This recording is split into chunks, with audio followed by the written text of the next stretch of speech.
Clear? And in electromagnetism, our first part we are discussing here is magnetic field due to a current. Topic is magnetic field due to a current. This is our first topic in electromagnetism. So अभी तक हम लोगों ने electric current के बारे में पढ़ा और ये ऑब्जर्व किया कि इलेक्ट्रिक करंट जो है उसकी वजह से जो चार्ज है, चार्ज रेस्ट पे होता है, रेस्ट की वजह से इलेक्ट्रिक फील्ड जनरेट होता है। इलेक्ट्रिक फील्ड जब जनरेट होता है तो वो चार्ज के ऊपर एक फोर्स लगाता है। फिर हमने चार्ज के मोशन की बात करी, चार्ज का जब मोशन हुआ तो उसने करंट जनरेट किया, तो करंट की वजह से हमारे पास थर्मल इफेक्ट ऑब्जर्व हुआ।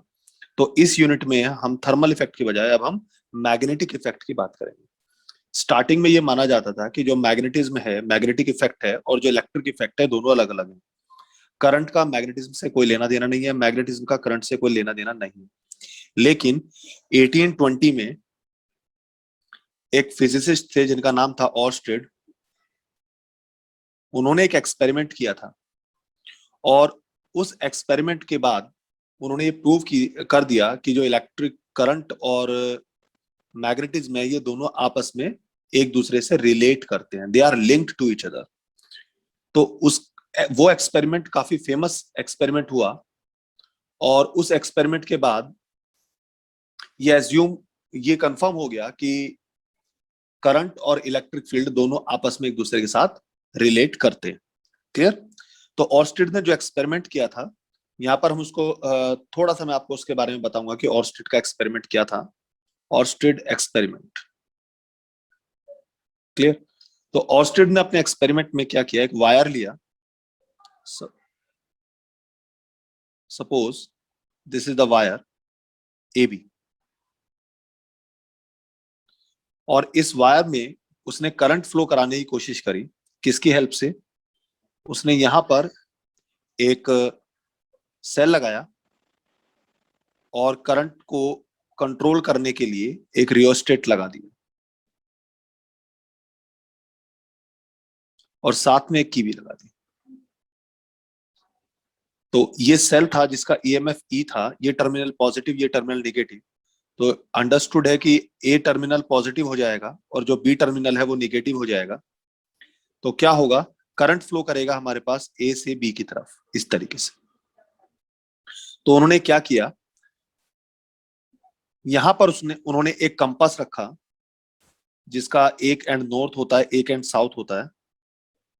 Suppose this is the north and and this one is the south and. तो क्या हुआ, जब करंट फ्लो किया तो जो निडल थी, इस निडल में डिफ्लेक्शन प्रोड्यूस हुआ। तो ये निडल अपनी इस एक्सिस से किसी एक डायरेक्शन में घूम गई। तो उन्होंने ये सोचा कि जो कंपास निडल होती है उसमें डिफ्लेक्शन के लिए रिस्पॉन्सिबल सिर्फ और सिर्फ मैग्नेटिक फील्ड होता है, लेकिन जब हमने किसी वायर में करंट फ्लो किया तो उससे इसमें डिफ्लेक्शन क्यों प्रोड्यूस हुआ, तो वो यहाँ पर श्योर नहीं थे। उन्होंने फिर क्या किया, उन्होंने करंट के डायरेक्शन को चेंज किया। उन्होंने अब इस बैटरी की पोजीशन को चेंज कर दिया, अब नेगेटिव ऊपर किया और पॉजिटिव नीचे कर दिया। तो जिस वजह से ये वाला टर्मिनल नेगेटिव हो जाएगा और ये टर्मिनल पॉजिटिव हो गया। तो अब जो हमारे पास ये निडल थी, निडल में जो नॉर्थ पोल है ये ऑपोजिट डायरेक्शन में डिफ्लेक्ट हुआ। तो यहां से उनको ये इंट्यूशन हो गया, ये कंफर्मेशन मिला कि जब भी इस वायर में मैं करंट फ्लो करा रहा हूं तो उस वजह से कुछ ना कुछ एक ऐसा फील्ड जनरेट हो रहा है, एक ऐसा ऑरा क्रिएट हो रहा है जिसमें कंपास निडल के ऊपर एक फोर्स लग रही है और वो फोर्स डिफ्लेक्शन शो कर रही है। अब करंट की डायरेक्शन रिवर्स करने पर ये डिफ्लेक्शन चेंज हो रहा है, इसका मतलब जो मैग्नेटिक फील्ड है उसकी डायरेक्शन भी चेंज हो रही है। तो अगर अभी magnetic field attractive behaviour show कर रहा है नॉर्थ पोल के लिए, तो अब वो एकदम से रिपल्सिव बिहेवियर शो करने लगा। फिर थर्ड उन्होंने क्या किया, उन्होंने इस कंपास को वायर के क्लोज लेके गए। तो उन्होंने देखा ये जो डिफ्लेक्शन था इसकी स्ट्रेंथ बढ़ गई। मतलब अगर अब ये 10 डिग्री पे डिफ्लेक्ट हो रहा था, अब ये इसका डिफ्लेक्शन का एंगल बढ़ने लगा, 20 हो गया, 25 हो गया, 30 डिग्री हो गया। जब ये इसको इससे दूर लेके जाने लगे तो हमारे पास जो डिफ्लेक्शन का एंगल था वो कम हो गया। डायरेक्शन चेंज नहीं हुई, लेकिन अब डिफ्लेक्शन का एंगल चेंज हुआ। तो कंपास निडल के वायर के पास आने से, दूर जाने से डिफ्लेक्शन की स्ट्रेंथ चेंज हो रही थी, और डायरेक्शन के चेंज होने से जो डिफ्लेक्शन की डायरेक्शन थी वो चेंज हो रही थी। तो यहां से उनको कंफर्मेशन हो गया कि कोई भी हमारे पास करंट कैरिंग वायर जो होता है, जो भी करंट कैरिंग ऑब्जेक्ट होगा, वो मैग्नेटिक फील्ड जनरेट करेगा। क्लियर? Yes sir. अब वो मैग्नेटिक फील्ड उस ऑब्जेक्ट के क्लोज आने पर उसकी स्ट्रेंथ ज्यादा होगी, अब उस ऑब्जेक्ट से जितना दूर जाएंगे उसकी स्ट्रेंथ उतनी ही कम हो जाएगी। तो मैग्नेटिक फील्ड जो होगा वो स्ट्रेंथ वेरी करता रहेगा। क्लियर हुआ? ये हमारे पास ऑर्स्टेड का एक्सपेरिमेंट था। और मैग्नेटिक निडल का जो डायरेक्शन क्या होगा, किस डायरेक्शन में ये मूव करेगा, उसके लिए ऑर्स्टेड ने एक रूल दिया जिसको बोलते हैं हम एम्पियर्स स्विमिंग रूल। इसकी डायरेक्शन निकालने के लिए एम्पियर्स स्विमिंग रूल यूज करते हैं। एम्पियर ने रूल दिया था। इस रूल के अकॉर्डिंग ये है कि अगर हम एज्यूम करें कि एक आदमी है, वो स्विम कर रहा है इस वायर की डायरेक्शन के अलोंग, इस तरीके से कि उसका जो फेस है ये हमेशा निडल की तरफ रहे। वही बता रहा हूं ना कि अगर हम ये एज्यूम करें कि एक आदमी अगर स्विम कर रहा है और वो इस तरीके से स्विम कर रहा है कि वायर के अलोंग स्विम कर रहा है, along the direction of wire. Yes sir, yes sir. ठीक है? और किस डायरेक्शन में? कि करंट की डायरेक्शन में। जैसे अगर अभी स्विम कर रहा है तो वो बी की तरफ स्विम कर रहा है, ए से। ठीक है? कि उसका फेस जो होगा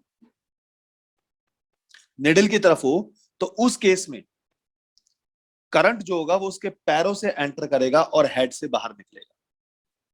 अगर इस तरीके से मूव कर रहा है, जैसे कि हमारे पास ये इसका हेड हो गया और ये इसके पैर हो गए। ठीक है? और अगर वो इस तरीके से स्विम करता हुआ जा रहा है, तो उस केस के अंदर जो लेफ्ट हैंड होगा, लेफ्ट हैंड कौन सा होगा इसका? ये वाला लेफ्ट हैंड होगा। तो नॉर्थ पोल जो होगा निडल का, वो लेफ्ट की तरफ डिफ्लेक्ट हो जाएगा। ये देखिए, बात समझ में आया? Yes sir. अब इसको थोड़ा और इजी कैसे किया? इसको और इजी करने के लिए आप ये याद रखिए, स्नो।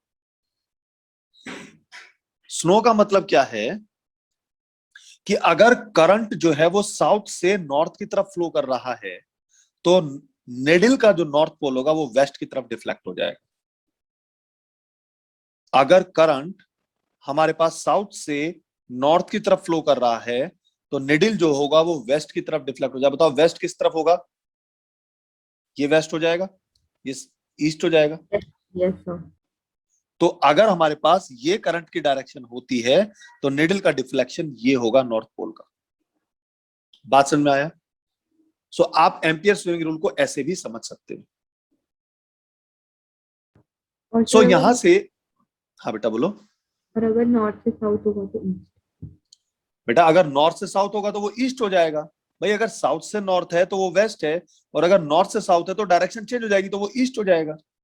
Yes sir. यानी अगर करंट हमारे पास साउथ से नॉर्थ की तरफ है, तो हमारे पास निडल का जो डिफ्लेक्शन होगा वो वेस्ट होगा।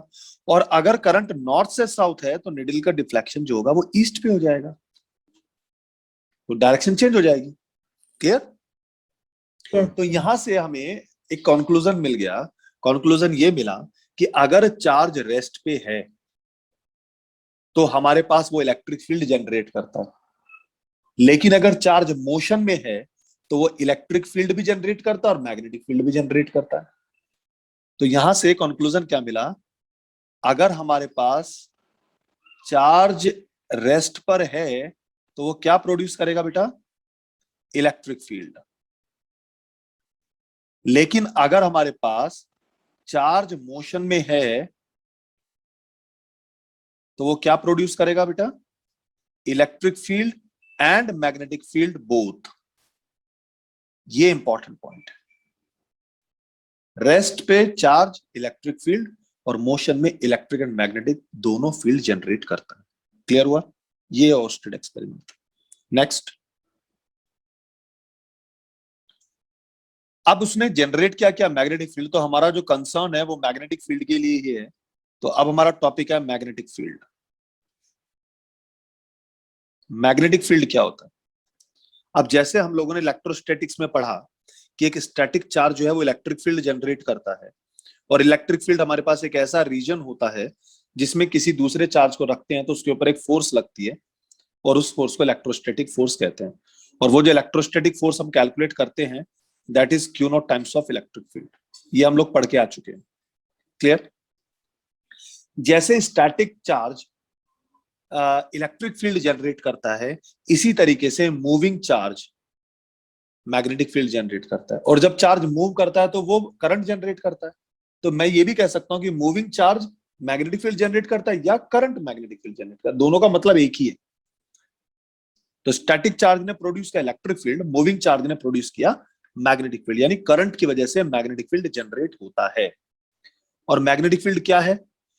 अब उस मैग्नेटिक फील्ड में अगर मैं किसी दूसरे मूविंग चार्ज को लेके आ जाता हूं तो उसके ऊपर एक फोर्स लगेगी, तो वो फोर्स कौन सी होगी? मैग्नेटिक फोर्स होगी, क्योंकि मैग्नेटिक फील्ड जो फोर्स लगाएगा that is the magnetic force, electric field जो फोर्स लगाएगा that is the electric force. So magnetic field किसी करंट कैरिंग ऑब्जेक्ट के चारों ओर का वो स्पेस है जिसमें मैग्नेटिक इफेक्ट को हम ऑब्जर्व कर सकते हैं। तो मैं इसकी डेफिनेशन क्या लिखूंगा? A space magnetic field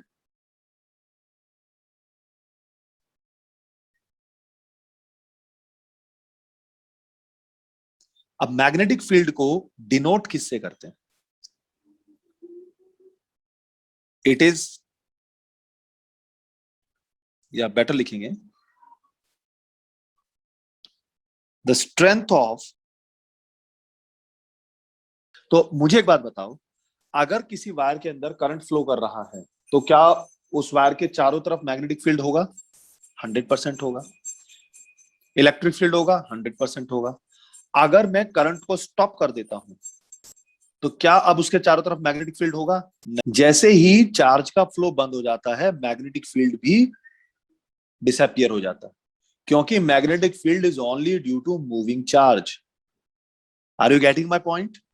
Yes, sir. So if the charge is in rest situation, the magnetic field will disappear. And again, for example, if there is a wire and you just switch on, so the magnetic field generates. It exists. As you switch off, the magnetic field disappears. So moving charge is a source of electric field as well as magnetic field. So magnetic field is denoted by B, और B के ऊपर मैंने arrow बनाया, तो इसका मतलब ये हुआ कि ये एक वेक्टर है, just like electric field. It has a large number of similar properties as electric field shows. Electric field principle of superposition show करता है कि किसी पॉइंट पर जो टोटल इलेक्ट्रिक फील्ड होता है वो डिफरेंट डिफरेंट इलेक्ट्रिक फील्ड का वेक्टर सम होता है। पढ़ा है ना हमने? Yes, sir. तो इसी तरीके से मैग्नेटिक फील्ड भी हमारे पास सेम प्रॉपर्टी शो करता है, B1 plus B2 plus up to Bn। So ये भी हमारे पास वेक्टर सम को डिफाइन करता है। और मैग्नेटिक फील्ड की स्ट्रेंथ को हम क्या कहते हैं? डिनोट तो हमने बी से कर दिया, इसको हम कॉल करते हैं magnetic induction.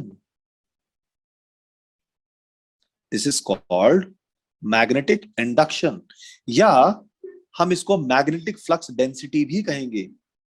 Magnetic flux density, जैसे इलेक्ट्रिक फील्ड को हमने क्या बोला था? Electric flux density. याद आया आपको? Electric field E is defined as electric flux density. Same is here. Magnetic field strength is called as magnetic flux density. Clear? Yes. अब इन सब जो टर्मिनोलॉजी को जब हम लास्ट में टॉपिक पढ़ेंगे, बेसिक टर्म्स को, वहां पर मैं और ज्यादा एलाबोरेट करूंगा इसको। अभी फिलहाल हमें इसको सिर्फ समझना है कि कैसे होता है। क्लियर? सो इसका मतलब ये हुआ कि मैग्नेटिक फील्ड भी प्रिंसिपल ऑफ सुपरपोजिशन को सेटिस्फाई करता है जैसे इलेक्ट्रिक फील्ड सेटिस्फाई करता है। लेकिन मैग्नेटिक फील्ड को समझने के लिए हमें फोर्स को समझना पड़ेगा। जब हम फोर्स को समझेंगे तो मैग्नेटिक फील्ड अपने आप में क्लियर हो जाएगा। क्लियर? तो अब यहाँ पे हमारे पास नेक्स्ट टॉपिक है magnetic force. So magnetic force कब जनरेट होगी? ऑब्वियस सी बात है, जब चार्ज मोशन में होगा। तो देखिए, सपोज ये मेरे पास कोऑर्डिनेट सिस्टम है, This is the x-axis, this is the y-axis, and this is the z-axis, and this is the origin.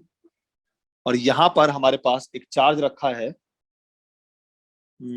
Suppose I call this charge, इस पॉइंट O पर रखा है, and this charge is moving in this xz plane like this with speed v. It is making an angle of theta with the x-axis. Clear? So this is the velocity. And suppose at this point the magnetic field is along the x-axis. So the situation is like this कि एक magnetic field है जो x axis के direction के along है, और वहां पर हमारे पास एक प्लस क्यू चार्ज है जो ओरिजिन पे रखा हुआ है, और वो एक्स जेड प्लेन के अंदर मूव कर रहा है एक्स एक्सिस के साथ थीटा एंगल पे, यानी मैग्नेटिक फील्ड के साथ थीटा एंगल बनाकर वो मूव कर रहा है. So will it experience any force? Yes, क्योंकि ये चार्ज है और ये एक मैग्नेटिक फील्ड में रखा है, तो इसका मतलब ये हुआ कि जब ये चार्ज v वेलोसिटी से मूव करेगा तो इस चार्ज की वजह से भी एक मैग्नेटिक फील्ड जनरेट होगा, और ऑलरेडी वहां पर स्टैब्लिश जो मैग्नेटिक फील्ड बी है उसके साथ वो इंटरेक्ट करेगा, और जब वो इंटरेक्ट करेगा तो उनके बीच में फोर्स लगेगी, और वो फोर्स कौन एक्सपीरियंस करेगा? वो ये चार्ज क्यू एक्सपीरियंस करेगा. इस चार्ज पे वो फोर्स लगेगी, and the direction of that force will be upward direction like this. This will be the magnetic force. It means जो मैग्नेटिक फील्ड का बिहेवियर है that is a 3 dimensional behaviour. Electrostatics में जो हमने electric field का behaviour पढ़ा था वो हमारे पास 2 डायमेंशनल बिहेवियर था. जिस प्लेन में चार्ज होता है उसी प्लेन में फील्ड होता है और उसी प्लेन में फोर्स लगती है. यहां पर हमारे पास ऐसा नहीं है. एक्स जेड प्लेन में हमारे पास फील्ड है, और एक्सजेड प्लेन के अंदर हमारे पास एक्स वाई प्लेन के अंदर हमारे पास फील्ड है. एक्सजेड प्लेन में चार्ज मूव कर रहा है तो हमारे पास वाई जेड प्लेन के अंदर या एक्स वाई प्लेन के अंदर हमारे पास फोर्स लग रहा है. सो तीनों अलग अलग प्लेन में मूव कर रहे हैं. सो ये हमारे पास 3 डायमेंशनल बिहेवियर होता है. तो यहां पर इसको मैं जब एक्सपेरिमेंटली इसको ऑब्जर्व किया कि इस चार्ज पार्टिकल पे जो फोर्स लगा मैग्नेटिक फोर्स, वो मैग्नेटिक फोर्स किन किन फैक्टर्स पे डिपेंड किया. तो सबसे पहला फैक्टर था हमारे पास वो ये मैग्नेटिक फोर्स डायरेक्टली प्रोपोर्शनल था इस चार्ज के. Magnitude of this magnetic force is directly proportional to the amount of charge. Charge जितना स्ट्रांग होगा तो उस पर लगने वाली फोर्स भी उतनी ज्यादा थी. चार्ज की वैल्यू जितनी कम थी उस पर लगने वाली फोर्स उतनी कम थी. सेकंड पैरामीटर जिसपे इसने डिपेंड किया, सेकंड पैरामीटर था वेलोसिटी पे डिपेंड किया. वेलोसिटी पे कैसे डिपेंड किया? देखो, इस वेलोसिटी के बेटा 2 कंपोनेंट होंगे. एक कंपोनेंट हो जाएगा ये v cos थीटा, और एक कंपोनेंट हो जाएगा ये v sin थीटा. अब यहां समझने वाली बात है, वेलोसिटी का वो कंपोनेंट जो मैग्नेटिक फील्ड के परपेंडिकुलर था उस पर डिपेंड किया. This magnetic force is independent of that velocity component which is parallel to magnetic field. It depends on the component which is perpendicular to magnetic field. Clear? So, मैं कह सकता हूं कि this magnetic force magnitude depends upon v sin theta. And the third parameter on which this force depends is the magnetic field itself. जिस magnetic field के अंदर इसको रखा है उस पे भी तो डिपेंड करेगा. अगर इस मैग्नेटिक फील्ड की स्ट्रेंथ ज्यादा होगी तो इस पे लगने वाली फोर्स भी ज्यादा हुई. स्ट्रेंथ कम हुई तो इस पे लगने वाली फोर्स भी कम हुई. तो ऐसा नहीं कह सकता मैं कि सिर्फ फील्ड पे डिपेंड करा या सिर्फ चार्ज पे डिपेंड किया. वो तीनों पे डिपेंड कर रहा है. वेलोसिटी पे भी डिपेंड कर रहा है, और उस पर भी डिपेंड कर रहा है कि जो चार्ज है वो फील्ड के साथ कितने डिग्री का एंगल बना के मूव कर रहा है, क्योंकि उसके वर्टिकल कंपोनेंट पे डिपेंड करता है. तो जब मैं इन तीनों को कंबाइन करूंगा तो magnitude of this force is q v d sine theta. So this is the expression. Clear बेटा? अब जब ये प्रोपोर्शनैलिटी का साइन हम रिमूव करेंगे तो हमारे पास एक कांस्टेंट आ जाएगा, proportionality constant. I call this small k, q v d sin theta, and experimentally it was observed that the value of this K is 1. So this magnetic force Fm is QVB sin theta. So किसी charge particle पे लगने वाली force ये calculate कर ली कि कितना magnetic force किसी charge particle पे काम करेगा। अब यहाँ पे एक चीज देखिए, जो चार्ज है वो अपने आप में एक स्केलर क्वांटिटी है, लेकिन वेलोसिटी और magnetic field both are vector quantity, और साथ में साइन कंपोनेंट भी आ रहा है, तो मैं इसको वेक्टर फॉर्म में लिख सकता हूं।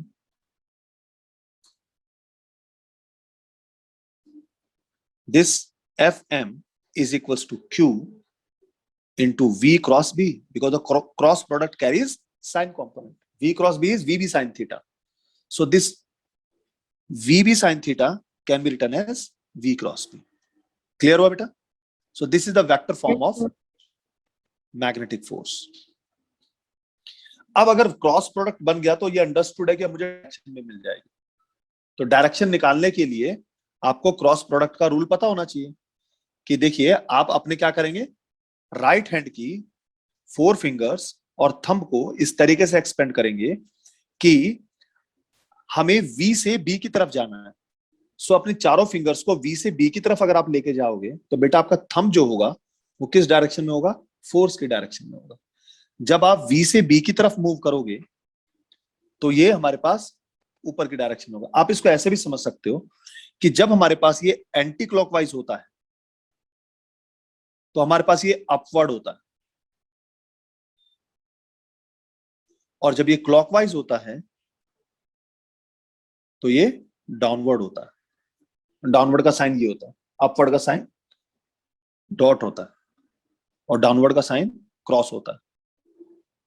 ये आगे बहुत यूज करने हैं हमें साइन। तो अब देखो जब हम V क्रॉस B करेंगे तो बेटा ये क्लॉकवाइज जा रहा है, एंटी क्लॉकवाइज जा रहा है, इट इज एंटी क्लॉकवाइज। तो अगर ये एंटी क्लॉकवाइज होगा तो हमारे पास फोर्स जो होगी वो क्या होगी, अपवर्ड होगी। सो this is the upward force. और अगर ये V हमारे पास x पे होता और B हमारे पास V की जगह पे होता तो हमारे पास ये डाउनवर्ड होता। बात समझ में आया बेटा? Yes sir. क्लियर हुआ? सो इसकी डायरेक्शन को, मैग्नेटिक फोर्स की डायरेक्शन को निकालने के लिए हमारे पास कई रूल होते हैं, जैसे right hand screw rule, left hand rule. अक्सर ये कंफ्यूजन क्रिएट होता है बेटा कि फ्लेमिंग लेफ्ट हैंड रूल किसके लिए होता है और फ्लेमिंग राइट हैंड रूल किसके लिए होता है। आपको बता देता हूं, फ्लेमिंग का लेफ्ट का जो रूल होता है वो फोर्स के लिए होता है, राइट का जो रूल होता है वो फील्ड के लिए होता है। Fleming's right hand rule is for field, Fleming's left hand rule is for magnetic force. Clear? तो ये हमारे पास 3 रूल हैं। इन 3 रूल के थ्रू हम मैग्नेटिक फोर्स के डायरेक्शन कैलकुलेट कर सकते हैं।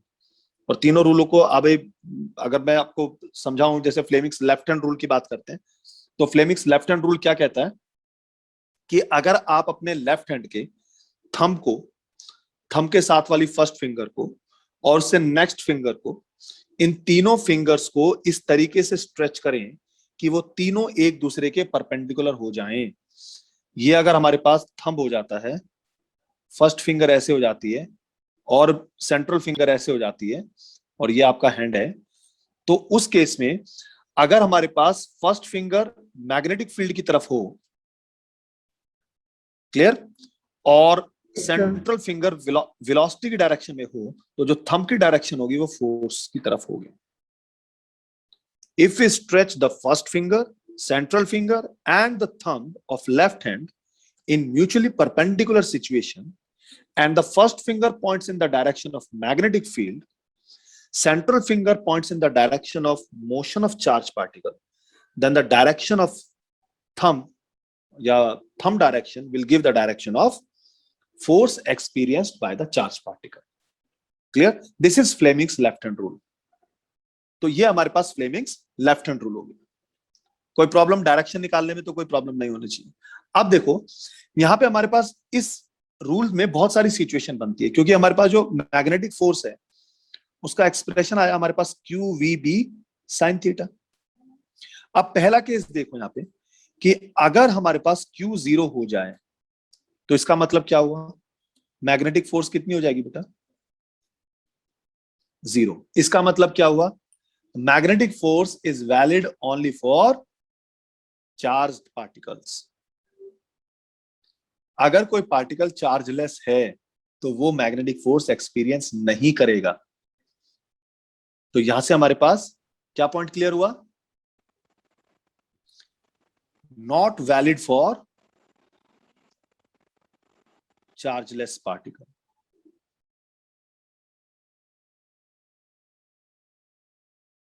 सेकंड पॉइंट देखो यहां पे हमारे पास, अगर हमारे पास V जीरो हो जाता है तो उस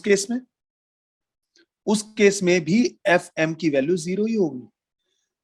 so again not valid for static charge. अगर चार्ज पार्टिकल रेस्ट पे हैं तो वहां पर भी मैग्नेटिक फोर्स एग्जिस्ट नहीं करती।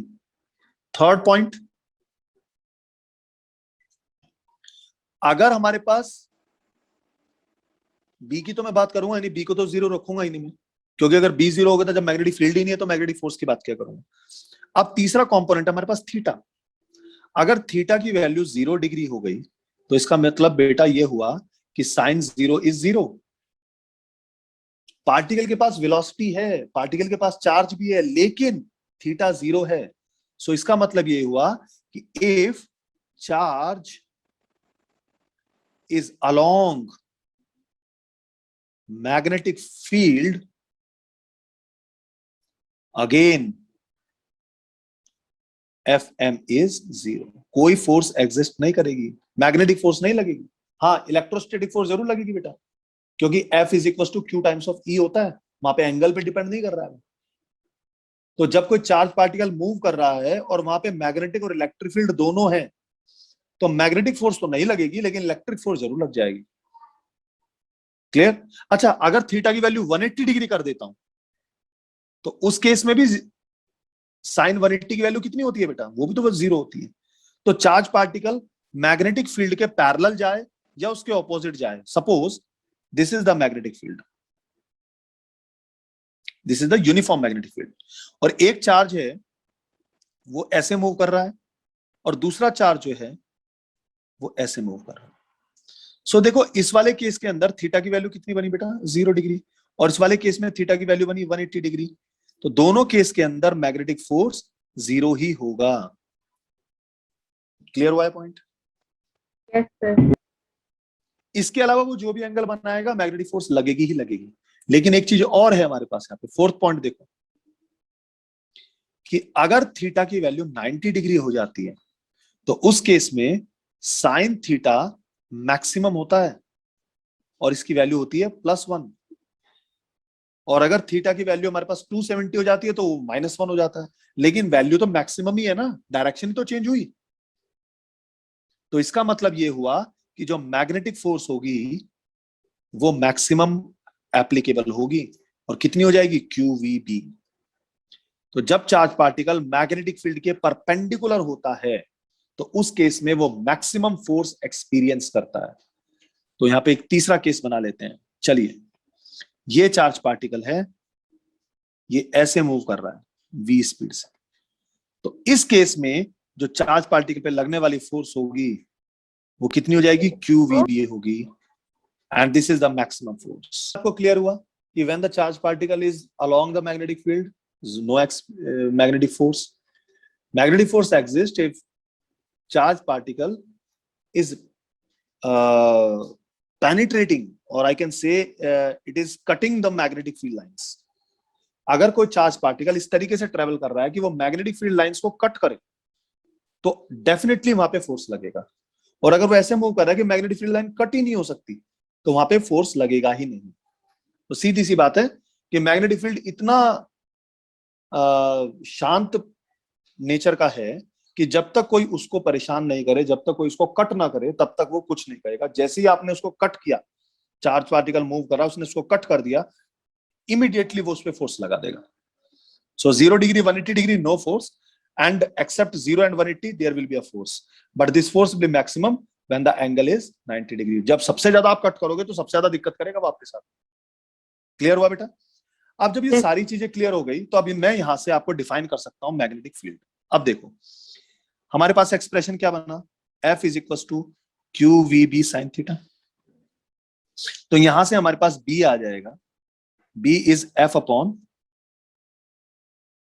QV sin theta. अब अगर Q की वैल्यू में 1 कूलम कर दूं, वेलोसिटी 1 मीटर पर सेकंड हो और वो पार्टिकल 90 डिग्री के एंगल पे मूव करे, तो उस केस में या और जो फोर्स लगे वो फोर्स 1 न्यूटन की हो, तो उस केस में जो बी की वैल्यू होगी वो कितनी हो जाएगी बेटा? 1 हो जाएगी। क्यों होगी 1? मैं बताता हूं उसको। देखो 1 न्यूटन की फोर्स होगी, 1 कूलम का चार्ज है, 1 मीटर पर सेकेंड की स्पीड है, and sine 90। So this is 1 upon 1 into sine 90 is again 1, तो this is 1। So magnetic field कितना हो गया? 1। और यूनिट कितनी होती है मैग्नेटिक फील्ड की? टेस्ला। मैग्नेटिक फील्ड की यूनिट होती है टेस्ला। सो मैं यहां से डिफाइन कर सकता हूं कि अगर कोई 1 कूलम का चार्ज मैग्नेटिक फील्ड के परपेंडिकुलर 1 मीटर पर सेकंड की स्पीड से ट्रेवल कर रहा है और वो 1 न्यूटन का फोर्स एक्सपीरियंस करता है, तो उस चार्ज पार्ट तो उस जगह पर जो मैग्नेटिक फील्ड होगा वो 1 टेस्ला का होगा। मैं डेफिनेशन लिख देता हूं। If a charge of 1 coulomb, sorry, if a charge of 1 coulomb is moving in a magnetic field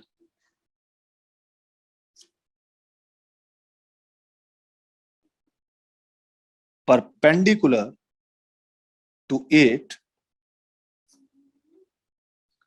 with speed 1 meter per second and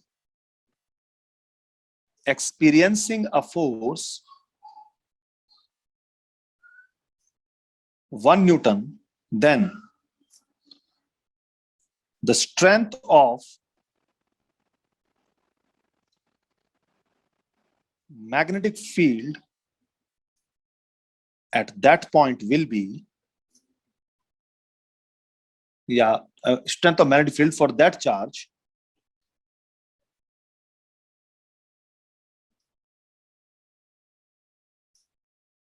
will be 1 Tesla. Tesla को capital T से define कर। This is the definition of magnetic field.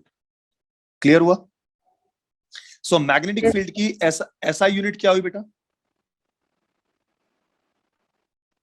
Magnetic field की ऐसा unit बनी tesla, and tesla is denoted by T, और 1 tesla is equals to 1 newton per ampere metre. और इसकी जो सीजीएस यूनिट होती है, सीजीएस यूनिट होती है गॉस। बहुत ज्यादा यूज करेंगे इसको, ठीक है? इसको कैपिटल जी से डिफाइन करते हैं। 1 gauss is always equals to 10 to the power -4 tesla. ये बहुत यूज होगी आगे जाके, याद रखना ये चीजें। जब आपने ये भी निकाल ली, तो यहाँ से आप डायमेंशनल फॉर्मूला भी निकाल सकते हो बेटा। सो डायमेंशनल फॉर्मूला कितना हो जाएगा इसका? डायमेंशनल फॉर्मूला हो जाएगा, न्यूटन का होता है mlt-2, करंट एम्पियर का होता है 80, और मीटर ये आ जाएगा। इसको जब सॉल्व करेंगे तो ये आ जाएगा ma-1t-2। This is the dimensional formula for magnetic field. अब इंपॉर्टेंट पॉइंट क्या मिला यहां पे? Static charge is a source of electric field. Static charge gives electric field.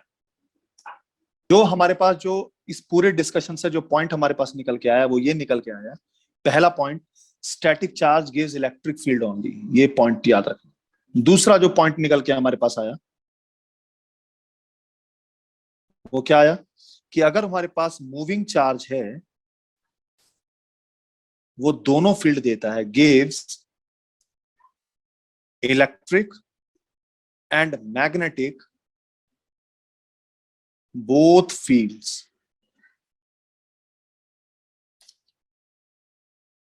Clear? So जब हम न्यूमेरिकल करेंगे तो वहां पर इनकी बहुत जरूरत पड़ने वाली है। चलिए एक छोटा सा मैं क्वेश्चन करता हूं, उस क्वेश्चन के थ्रू इसको समझने की कोशिश करते हैं। चलिए एक क्वेश्चन कराता हूं मैं आपको।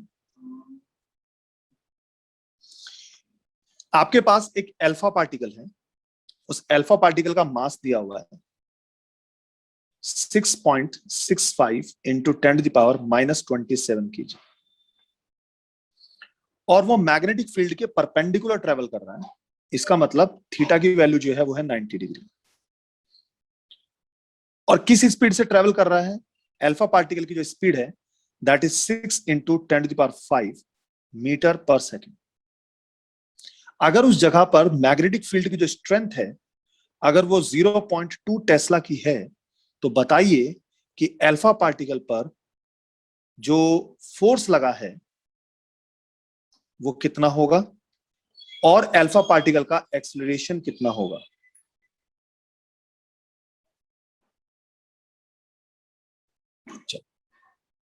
कैसे करेंगे इस क्वेश्चन को? देखिए आपको सारी चीजें दी हुई हैं, अगर हम फोर्स कैलकुलेट कर लेते हैं तो एक्सेलरेशन निकालने में कोई प्रॉब्लम नहीं। तो देखो कैसे करते हैं इस तरह की प्रॉब्लम।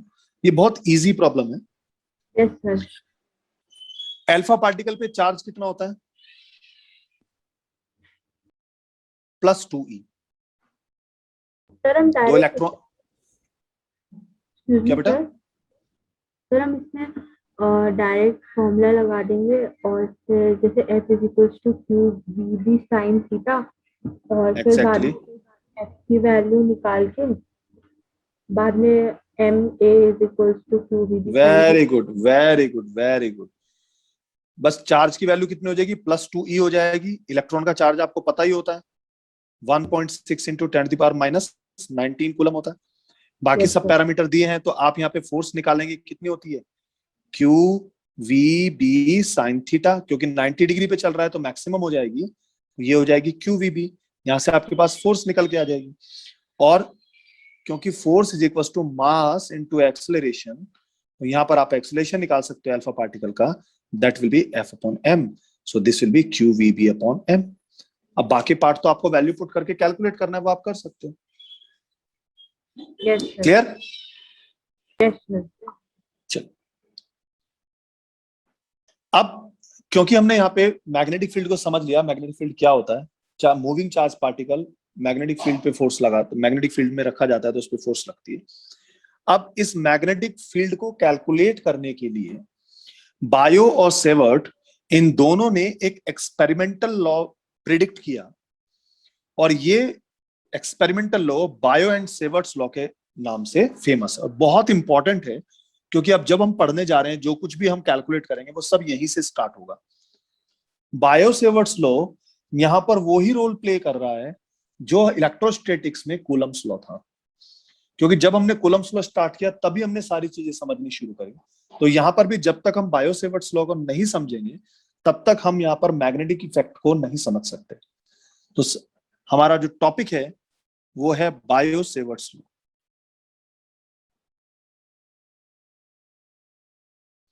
ये एक्सपेरिमेंटल लॉ है, तो इसमें क्या किया गया, 1000 टाइम्स, 1500 टाइम्स, 2000 टाइम्स तक एक्सपेरिमेंट्स किए गए, रिपीट किए गए, और रिपीट करने के बाद जो रिजल्ट्स आते गए उन रिजल्ट्स को कंक्लूड किया। तो वहां से ये रिजल्ट फाइंड आउट किया कि अच्छा इन इन चीजों पे ये डिपेंड करता है, तब ये लॉ बनते हैं मेरे पास। ठीक है? बायो, सपोज आपके पास ये एक करंट कैरिंग कंडक्टर है X1, और इस कंडक्टर के अंदर करंट फ्लो कर रहा है I, और इस कंडक्टर से R डिस्टेंस पे ये एक पॉइंट है P। मुझे इस पॉइंट P पर कैलकुलेट करना है मैग्नेटिक फील्ड कितना होगा। क्लियर? तो मैग्नेटिक फील्ड निकालने के लिए देखिए बेटा, हमें जिस तरीके से कूलम्स लॉ पढ़ा था वहां पर हमारे पास एक पैरामीटर था charge, F is equal to Q1 Q2 upon R, या मैग्नेटिक फील्ड निकाला था 1/4πε Q upon R square. So वहां पर हम बार बार Q को ले रहे थे, यहां पर हम किसको लेंगे? I को लेंगे। बट I अकेला ही सफिशिएंट नहीं है इसको एक्सप्लेन करने के लिए। क्यों नहीं है सफिशिएंट? क्योंकि इस पॉइंट P की जो पोजीशन है वो यहां से डिस्टेंस कुछ और होगी, यहां से डिस्टेंस कुछ और होगी, यहां से डिस्टेंस कुछ और होगी, यहां से डिस्टेंस कुछ और होगी। तो हर पॉइंट से उसकी जो आर है वो अलग अलग होगी। सपोज अगर मैं इस पॉइंट की बात करता हूं तो यहां से अगर मैं इसकी आर लेता हूं तो ये आर कुछ और है ना बेटा। अगर मैं ऊपर किसी पॉइंट से लेता हूं तो वहां पे आर कुछ और आएगा। तो इसका मतलब वो सिर्फ करंट पे डिपेंड नहीं कर रहा है, क्योंकि उसके लिए जो आर है वो वेरी करेगा। तो हम यहाँ पे करंट को इंडिपेंडेंटली करंट को रिप्रेजेंट नहीं करेंगे, हम क्या करेंगे, इस वायर पे एक स्मॉल सेक्शन कट करेंगे। मान लीजिए एक छोटा सा सेक्शन कट कर लीजिए मैंने, जिसकी लेंथ है डीएल। लेकिन अब ये खाली डीएल ही इंपॉर्टेंट नहीं है, क्योंकि इसमें करंट आई भी फ्लो कर रहा है।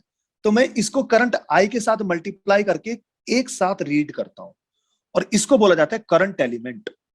This IDL is called current element.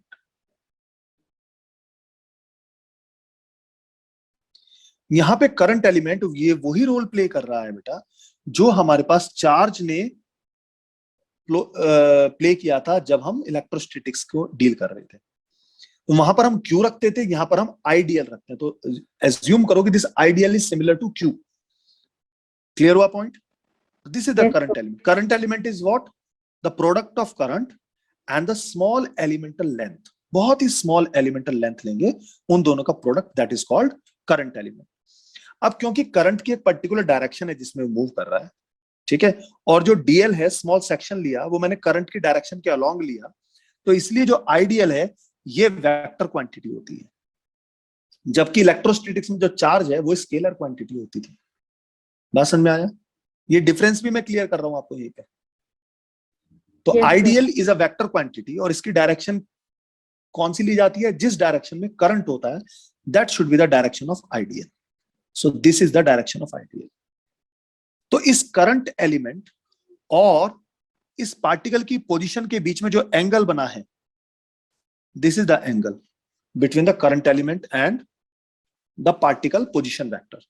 This is, I call this midpoint as O. So this OP position vector, I call this R, vector R. तो वेक्टर R और आईडीएल के बीच में जो angle बना है, I call it थीटा। तो अब यहां पर बायो और सेवर्ट ने जो कंक्लूजन दिए वो क्या कंक्लूजन दिए कि इस स्मॉल एलिमेंट की वजह से यहां पर जो मैग्नेटिक फील्ड आया वो भी स्मॉल होगा। I call this dB. So उसने क्या कंक्लूजन दिया? Magnetic field due to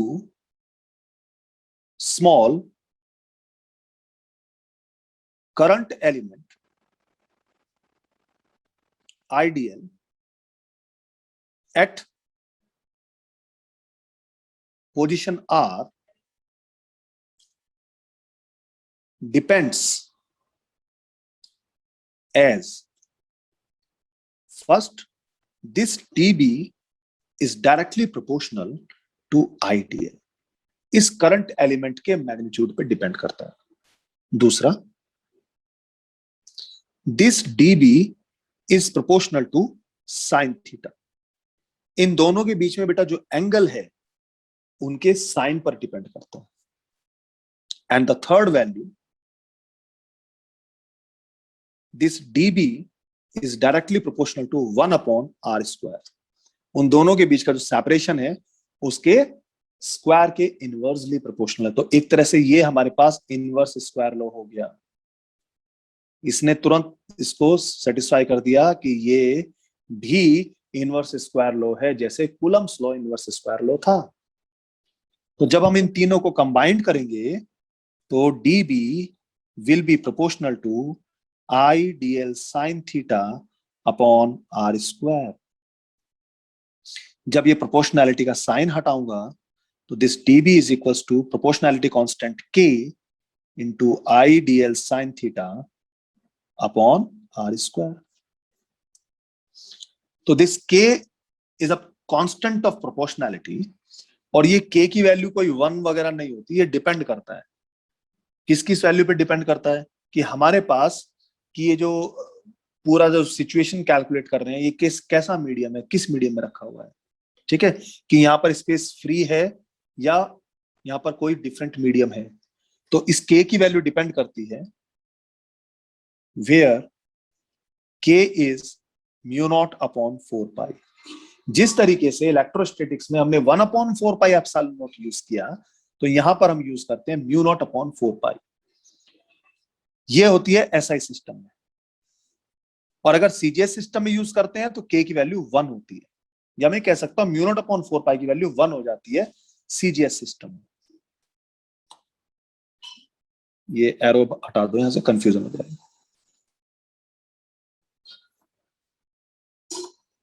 In SI system, this k is mu naught upon 4 pi, and in CGS system, this k is 1.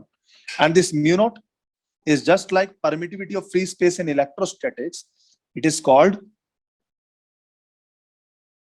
magnetic permeability. वो permittivity होती थी, या permeability होती है? आगे मैं डिफाइन करूंगा डिटेल में इसको। Magnetic permeability of free space. और मैग्नेटिक परमेबिलिटी की जो वैल्यू होती है वो होती है 4 pi into 10⁻⁻7 weber per ampere metre. Clear?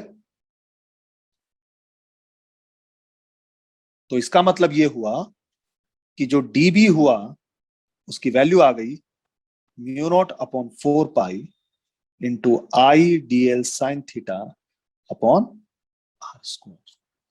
So this is the expression of magnetic field due to a small current element. और अगर आपको पूरे वायर के लिए निकालना है तो आप इसको इंटीग्रेट कर दीजिए। क्लियर? वेक्टर फॉर्म में कैसे निकालेंगे? इन vector form this dB is equals to mu not upon 4 pi vector नहीं होता, this is I into dl cross r upon mod of r cube. This is the vector form. Clear बेटा? Yes sir. कई बार ये vector form सीधा सीधा direct पूछ ली जाती है, ये बताइए इसकी वेक्टर करेक्ट वेक्टर फॉर्म क्या होगा? उसमें dl क्रॉस r की जगह r क्रॉस dl लिख देते हैं। So this is the vector form of magnetic field.